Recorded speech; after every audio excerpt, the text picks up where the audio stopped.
Good afternoon, everybody. Rick Thomas from Obsolete Video Services. All right, guys. I've had several emails about people asking me about how do I actually restore these type of machines and what goes into it.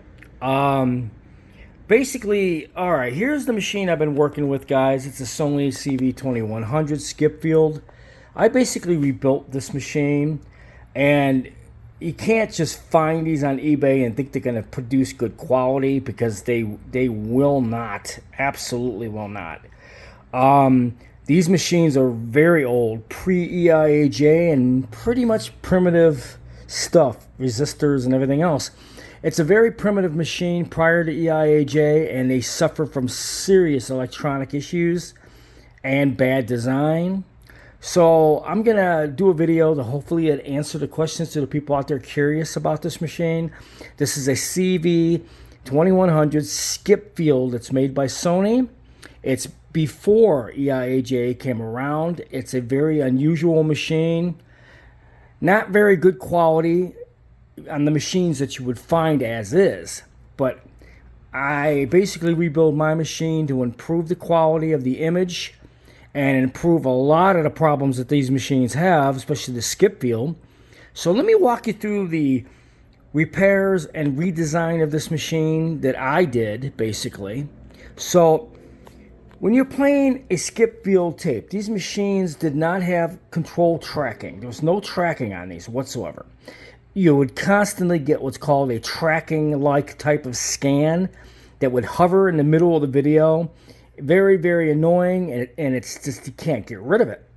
That's due to the fact these machines electronically are just complete crap. And so when you find them, you turn them on, the motor run capacitors catch on fire and burn out, and the capacitors in these main boards are bad as well. So let me show you some of the redesign of my machine, why it works so well. Case in point, the commercials you just saw. I mean, that is killer quality from a machine, especially from one of these. And this is a CV skip field machine, and I'm going to tell you why it's such good quality. And to answer the question out there, so many people are asking, why black and white? All right, guys, prior to Betamax video cassettes in the early 80s, most video type recording machines such as these, they were all black and white. There really wasn't any color units, or for the consumer anyways. I mean, broadcast, that type of stuff is different. But for people to have home recorders, if they're from 67 or even 60, let's try 67 up to the early 70s, there really wasn't anything that was color recording until 74, when they came out with a 3/4 Yamatic broadcast color recorder. But as far as these open reel-to-reels, they didn't really come out in color until like 73, I believe. So majority of all the recordings on the home recorders like these from 73 and earlier most likely will all be in black and white, because the machine does not have color circuits. It's strictly a black and white machine, and there's all kinds of formats that are all black and white. The Ampex machine I have in my living room, that's all black and white. It got to the point that they started using color add-on cards and different things, and color slowly started fading into the present, as you would know, like in the early 70s. And plus, on top of it, you got to keep in mind, a lot of people in the late 60s going up into the early 70s didn't even have a color TV set. So if you notice, when they sit there and say this program is being broadcast in color, it was to get the audience or the viewer out there to invest in buying a color TV set. All right, so hopefully that answers your question. Most stuff on reel-to-reel, late 60s, like 67 up to about 72, or up to about 1970, will probably be black and white until the Sony AV5000A, which came out in late 69, early 70, which was the first color unit.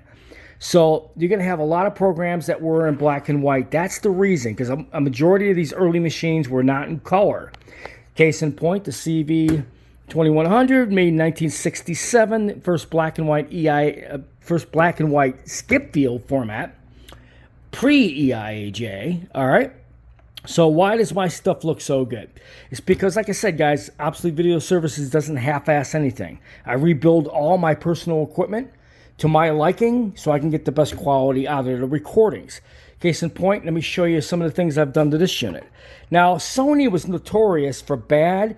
This is what you call an audio control head, okay? The upper part contact is your audio. The bottom is the control for the video, okay?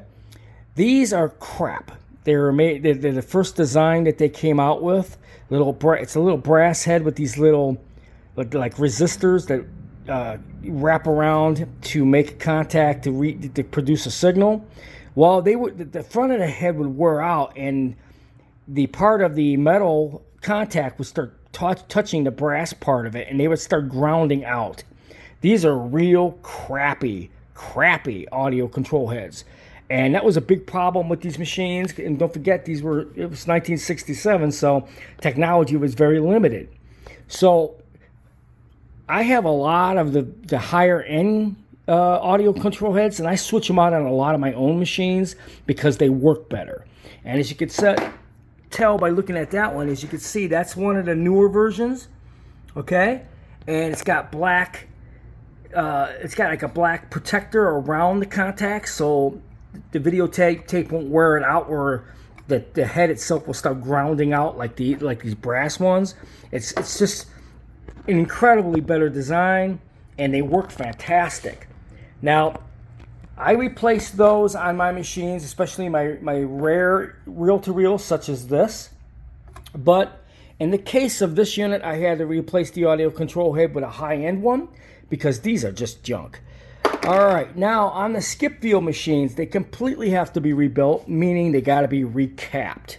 So far on this machine, as you can tell, you put brand new capacitors in both of the front boards for playback and record.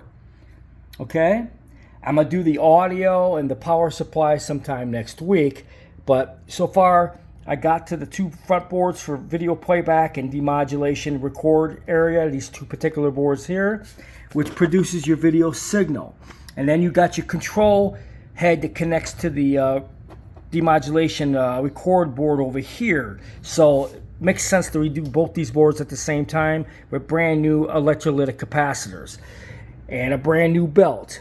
And like I said, we're going to be doing this side and this side, which is just a few more capacitors, and this machine will be completely restored and new.